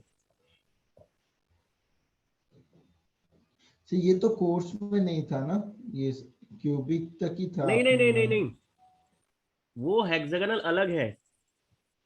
ये हेक्सागोनल अरेंजमेंट ऑफ एटम्स है। वो हेक्सागोनल तुम्हारा अच्छा क्रिस्टल सिस्टम है, वो नहीं है ये। इसमें क्या है, ओ, जब एटम्स का अरेंजमेंट होता है तो दो तरीके से अच्छा बनता है। एक टीवी से बनेगा, एक ओवी से बनेगा। तो इसका जो शेप आया ना वो हेक्सागन का शेप आया एटम्स के जब सेंटर को मिलाया। तो वो हेक्सागोनल इसलिए क्लोज वही तो पैकिंग ऑफ सर इसमें एटम्स वर्ड सारे यूज किया साइड है। से एक ही है। Hexagonal crystal system word use नहीं किया हाँ हाँ हाँ समझ है गया ना। समझ गया। सॉरी सर समझ गया। है ना। अब नेक्स्ट देखो पैकिंग फ्रैक्शन आ गया। अगला है तुम्हारा coordination number. Sir coordination number तो वो h/2 पे जितने एटम्स होंगे ना वही होगा ना। तो जो नियरेस्ट नेबर होंगे, जो उससे चिपके हुए होंगे एटम सर से। सॉलिड कितने क्वेश्चन आते हैं? क्या कह रहे हो? सॉलिड स्टेट से कितने क्वेश्चन आता है जेईई में? आवाज क्लियर नहीं आ रही बेटा, क्या कह रहे हो? सर वो पूछ रहे हैं सॉलिड स्टेट से कितने क्वेश्चन आते हैं। समझ नहीं आ रहा इसका मतलब इसको।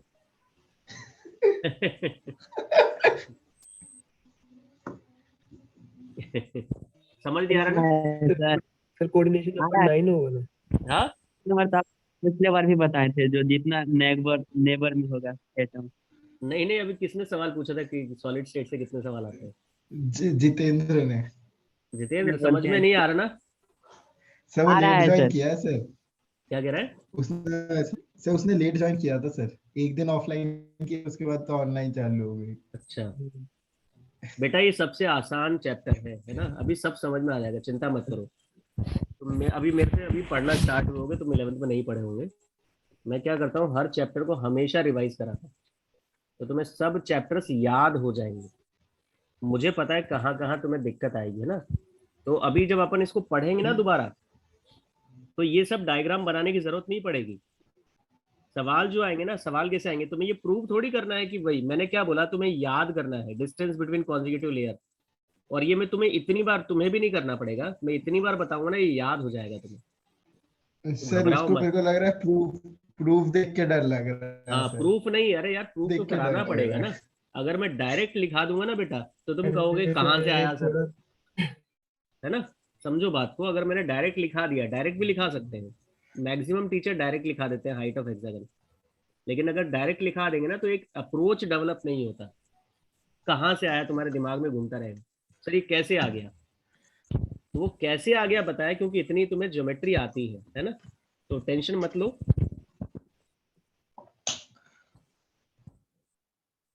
अब यहाँ पर आ जाओ कोऑर्डिनेशन नंबर। कोऑर्डिनेशन नंबर था नियरेस्ट नेबर, उससे चिपक के कितने हैं। अब जरा इस पर फोकस करो, इस पर,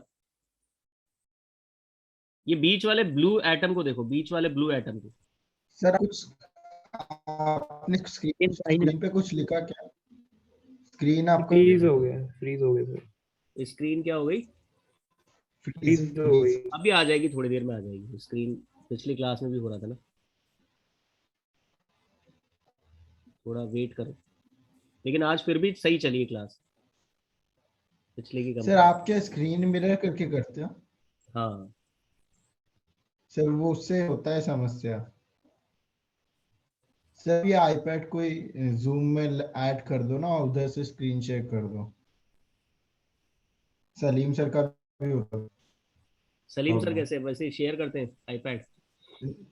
नहीं सर, उनका भी स्क्रीन मिरर में ऐसे अटक जाता था, फ्रीज हो जाता था, तो उन्होंने क्या किया, जूम में ही आईपैड को ऐड कर दिया, फिर शेयर कर देते हैं, अब बच्चा आईपैड को देख लेते थे। अभी देखो आ गया, अटकता दिखा नहीं ये? है। हाँ आ गया।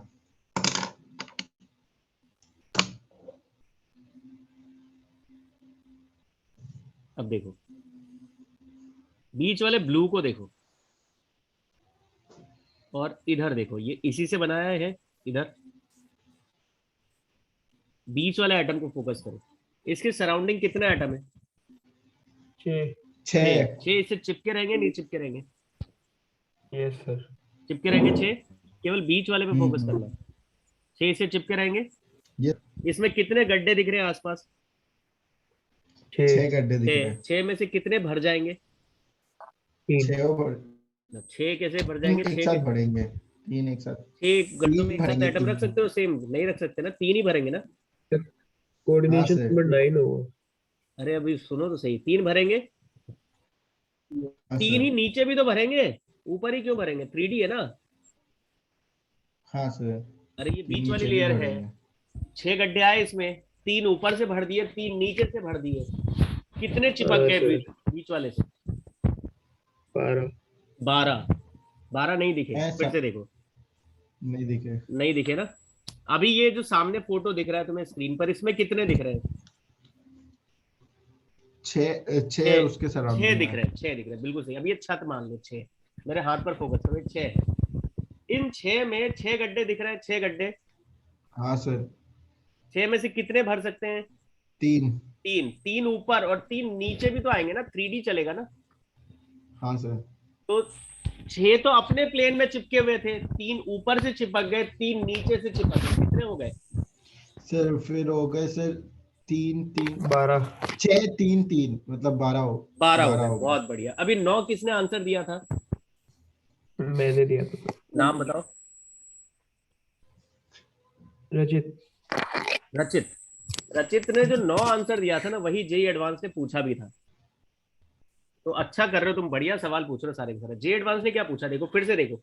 ये लेयर है तुम्हारे पास, अगर वो हाँ सर। तुमसे एचसीपी का कोऑर्डिनेशन नंबर पूछेगा ना, एचसीपी का, तो 12 ही आएगा। 12 कैसे आएगा? एक आएगा ये, है ना। इसके ये एटम जो है, एटम, इसके सराउंडिंग कितने एटम है? 6। 6। 6 चिपक रहे ना सारे के सारे? मनीष, हाँ समझ में आ रहा है? Yes sir. Yes sir. Jitendra, yes sir. देखो अब यहाँ जो एटम है बीच वाला, उसके चारों तरफ 6 एटम है, उसके चारों तरफ 6 गड्ढे भी दिखे तुम्हें। 6 गड्ढों में 3 ही तो गड्ढे भरने में आएंगे, तो 3 ऊपर भर दिए और 3 नीचे भर दिए, ऐसे 3 ऊपर 3 नीचे। और अपने प्लेन में 6, अपने प्लेन में 6, 3 ऊपर 3 नीचे, कितना हो गया? 12। 12। अब जेई एडवांस देखो क्या समझदारी करी उन्होंने। उन्होंने सेम सवाल दिया, A B type layer, A B type layer. उन्होंने कहा जो टॉप मोस्ट लेयर है, टॉप मोस्ट मतलब इसके ऊपर एटम नहीं रख सकते, टॉप मोस्ट लेयर के एटम का कोऑर्डिनेशन नंबर कितना?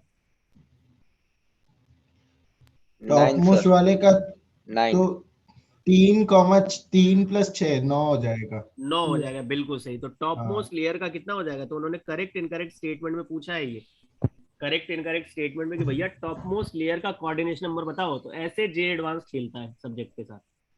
जे मेन तो गरीब इंसान है, वो तो वो तो क्या डायरेक्ट यही करेगा, हाँ पूछेगा। क्रिटिकल थिंकिंग नहीं, वो तो डायरेक्ट ही पूछेगा एचसीपी का कोऑर्डिनेशन नंबर कितना, 12। तो रट के काम चल जाता जेई मेन में। सिर्फ लेकिन वो जे थोड़ा सा एडवांस तुम्हें पूछेगा कि तुमने मतलब सोचा वो कितना सिर्फ है। हार्डवर्क है। नहीं, जे एडवांस हार्ड वर्क नहीं है, स्मार्ट वर्क बोल सकते हैं। मतलब जो तुम पढ़ रहे हो ना, इसलिए मैं तुम्हें ये डिराइव कराता हूँ प्रूफ, ये सारे के सारे। भाई वो तुमसे स्मार्ट वर्क, मतलब वो सोचता है कि तुमने ये जब पढ़ाई करी तो इसको सीखा या नहीं सीखा, या सिर्फ रट लिया है। तो जे एडवांस जो होता है वो सीखने पर बिलीव करता है कि तुमने जब उसको पढ़ा तो उस चीज को कितना क्रिटिकली एनालाइज किया कि आ कैसे रहा है। बात समझ में आ रही है? ये 12 अगर काउंट किए हैं तुमने, तो तुमने किए हैं या सर ने लिखा दिया है एक लाइन कि भैया एचसीपी का, जैसे रटाते ना 2 1 जा 2 2 2 जा 4 2 3 जा 6। तो इसको मैं ऐसे भी पढ़ा सकता था तुम्हें कि मैं बता देता एचसीपी का कोऑर्डिनेशन नंबर होता है 12, लिख लो, दिखाऊंगा नहीं कैसे आया। तो इसमें जे एडवांस क्या करता है, जो ऐसे स्टूडेंट होते हैं ना जो रट के पास होते हैं, उनके लिए थोड़ा सा मतलब डिमेरिट टाइप का हो जाता है, धज्जियां उड़ाते डिसएडवांटेज। रहते हैं। तो तुम्हें ये सारी चीजें सीखनी है, इसलिए मैं बार बार कह रहा हूँ कि ये डेरिवेशन से घबराओ मत। देखो हो क्या रहा है, एटम की पोजीशन कहाँ है, क्या लोकेशन है, कैसे दिख रहा है। तो इसका कोऑर्डिनेशन नंबर कितना हो गया? 12। लेकिन सर अगर अभी हम टॉप, लोग बहुत देर से इसे हर हर हर फिगर की मतलब कोऑर्डिनेशन नंबर निकाल रहे हैं, बट इसका यूज तो कुछ खास समझ नहीं आ रहा है। अरे मॉड्यूल मैं सब बता रहा हूँ, ये सब सवाल है जेई के, यूज क्यों नहीं समझ में आ रहा है? अभी मॉड्यूल में होमवर्क दूंगा ना तो अपने आप समझ में आएगा। नहीं नहीं अगला सर, देखो। मतलब जैसे आपने पैकिंग फ्रैक्शन पढ़ा तब इफेक्टिव नंबर लगा रहे हैं, मतलब पैकिंग फ्रैक्शन सॉरी डेंसिटी में लगा रहे हैं, बट हम्म, ऐसे क्वेश्चंस में तो वैसे नहीं पूछ रहा क्वेश्चन ना ही है ये। Coordination number. अभी क्वेश्चन में देखना, अभी तुम डेंसिटी करोगे ना, मॉड्यूल सबके पास है ना? हाँ सर, ये यस है सर। सॉलिड स्टेट की। आज दे दूंगा मैं होमवर्क ना। ठीक है और सर। सिंक भी मिल गया होगा सबको। नहीं सिंक नहीं मिला।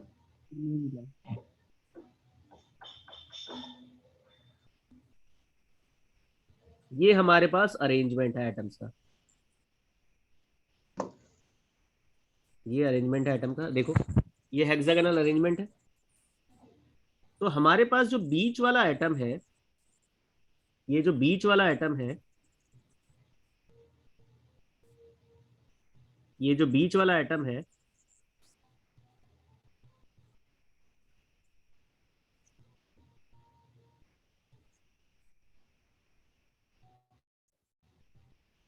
इसके सराउंडिंग 6 वॉइड्स दिख रहे हैं। तो हाँ क्या लिख सर। सकते थे? 6 voids around central atom in which 3 are tetrahedral void and 3 are और 3 आर octahedral ओ void। भी। ओवी। ओवी, 3 टीवी है और 3 ओवी है। देखो जरा एक बार फिर से। अजय पूछ रहा है सिंक क्या है। रेस होता है ना बेटा एलन में, जैसे रेस वैसे सिंक है यहाँ पे। स्ट्रेंथन योर न्यू सर ये कॉन्सेप्ट। पहली बार आया है क्या? सर ये पहली बार आया है क्या क्लास में? हाँ हो सकता है। अब एक बार फिर से रिवाइज करते हैं, है ना? बहुत ध्यान से समझना। तुम्हारे पास जो हमारे पास 3D अरेंजमेंट ऑफ एटम्स है, 3D arrangement of atom, 3D arrangement of atoms, इसमें हमने क्या किया बेटा, जो ये वाला अरेंजमेंट था इस टाइप से, इसमें यहां एटम को रखा, ठीक है, ऐसे रखा। उसके बाद जब ऐसे एटम को रखा तो हमने देखा, जब इनके सेंटर को मिलाया तो देखा हमारे पास इसके चारों तरफ 6 पोजीशंस आ गई, 6 पोजीशन। सर और आपका 6, स्क्रीन फ्रीज हो गया है। फिर से फ्रीज हो गया सब। एक मिनट रुको।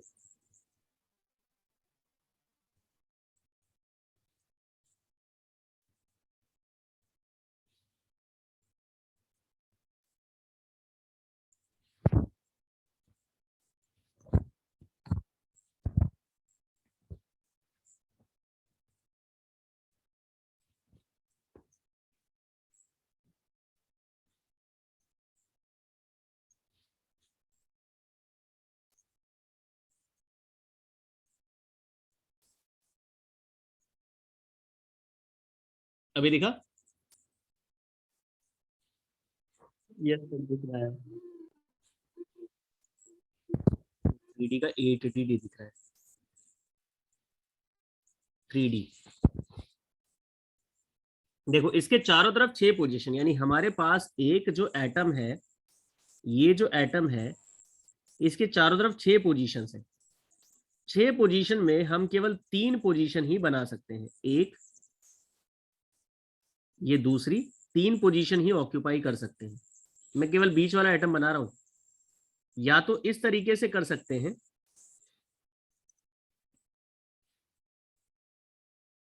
तीन पोजीशन ऐसी कर सकते हैं अपन,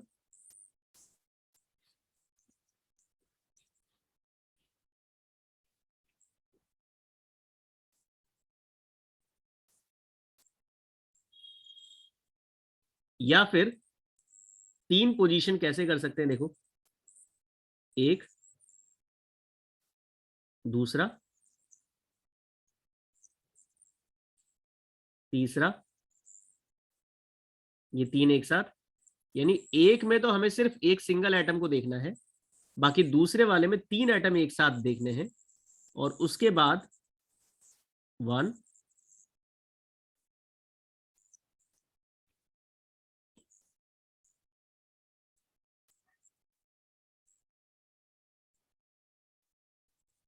उसके बाद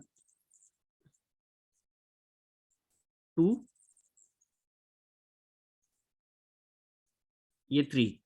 मतलब इसमें 3 नीचे 3 ऊपर, यानी एक ओवी बनेगा, एक टीवी बनेगा, एक ओवी बनेगा, एक टीवी बनेगा। ये क्लियर है? एक ओवी बनेगा, एक टीवी, तो ये टीवी बनेगा, एक ओवी बनेगा। अच्छा, इसका नाम टीवी और ओवी क्यों पड़ा?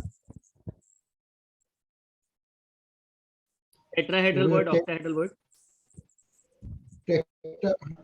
ये जो 4 एटम है ना बेटा, इनके सेंटर को मिलाओगे ना तो टेट्राहेड्रल स्ट्रक्चर बनता है। टेट्राहेड्रन पढ़ा है ना तुमने बॉन्डिंग में? अगर चारों एटम के सेंटर को मिलाओगे ना तो एक टेट्राहेड्रल स्ट्रक्चर बनता है। और ओवी इसलिए पढ़ा क्योंकि इन 6 एटम को अगर सेंटर को मिलाओगे ना तो एक ऑक्टाहेड्रल स्ट्रक्चर बनता है, एक ऑक्टाहेड्रल बनता है। अब वापस से सोचते हैं, देखो, तुम्हें सिर्फ सोचना है एबी टाइप और एबीसी एबीसी। एबीसी अभी नहीं, एबीसी अगली क्लास में करेंगे। एबी टाइप, फिर से देखो, एबी टाइप क्या होता है? Hexagonal close packing, HCP. AB type HCP, AB type HCP. HCP का हाइट कितना? एचसीपी का हाइट कितना? एचसीपी का हाइट होता है 4r square root of 2/3। HCP का हाइट कितना? 4r square root of 2/3। Distance between consecutive layer कितना? डिस्टेंस बिटवीन कॉन्जिक्यूटिव लेयर कितना? 2r square root of 2/3। 2r square root of 2/3। Volume of HCP कितना? 24 root 2 r cube. Volume of HCP 24 root 2 r cube. उसके बाद coordination number कितना? तुम्हें बार बार यही सोचना है, packing fraction, coordination number, density. Packing fraction, coordination number, density. Coordination number 12, packing fraction 74%, π/3 root 2। और coordination number है 12, पैकिंग फ्रैक्शन है 74%, डेंसिटी हो जाएगा मास अपॉन वॉल्यूम। तो जितने भी एटम है, 6 एटम है, 6 एटम का mass divide by volume of unit cell, तो डेंसिटी हो जाएगा। ठीक है, तो पढ़ा हमने, खूब सारा लिखा है, लेकिन काम की चीजें अपने पास मुश्किल से 10 सेकंड की है। जैसे आज की क्लास में अगर कहें कि आज की क्लास में हमारे लिए काम का क्या है, तो काम का है सिर्फ ये जो है हमारे पास कि पहला डिस्टेंस बिटवीन कॉन्जिक्यूटिव लेयर ये होता है 2r square root of 2/3। Height of hexagon कितना होता है? 4r square root of 2/3। Volume of HCB कितना होता है? 24 root 2 r cube. Effective number of atoms कितने होते हैं? 6। उसके बाद पैकिंग फ्रैक्शन कितना होता है? 74%। कोऑर्डिनेशन नंबर कितना होता है? 12। इसमें वो भी लिख दूं क्या जो जे एडवांस वाला था? हाँ सर, कि coordination number of top most, हाँ, is 9. Coordination number of the topmost layer of HCP. Topmost layer का कितना होगा? 9, क्योंकि उसके ऊपर सर एटम वो है ही वाला नहीं। पार्ट भी लिख दीजिए ना। सर वो वाला पार्ट भी लिख दीजिए ना कि इसमें कॉर्नर एटम्स का कंट्रीब्यूशन 1/6 होता है। अच्छा, यहाँ लिखा था मैंने कॉर्नर एटम का 1/6, फेस एटम का होता है 1/2, और जो 3 एटम है सेंटर के वो तो पूरे पूरे रहेंगे, यानी सेंटर एटम। लिख दो, वो भी लिख दो कि सर वो फिर जे एडवांस में कभी पूछ लिया। वो लिखा है ना, नहीं ये रहा नहीं। स्पेशल नोट करके। हाँ हाँ हाँ ठीक है ठीक है। तो यहाँ जो 1 है ये हो जाएगा लेयर बी एटम्स।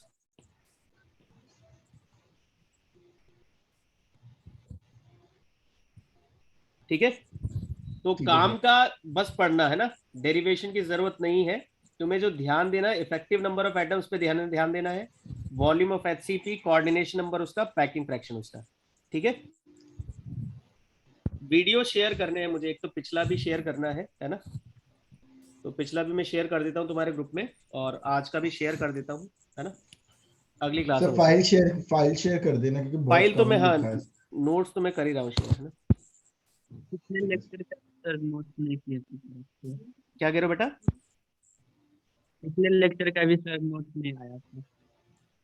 आ तो अभी तो गया एक ही हुआ था, उसके बाद दूसरा लेक्चर है आज।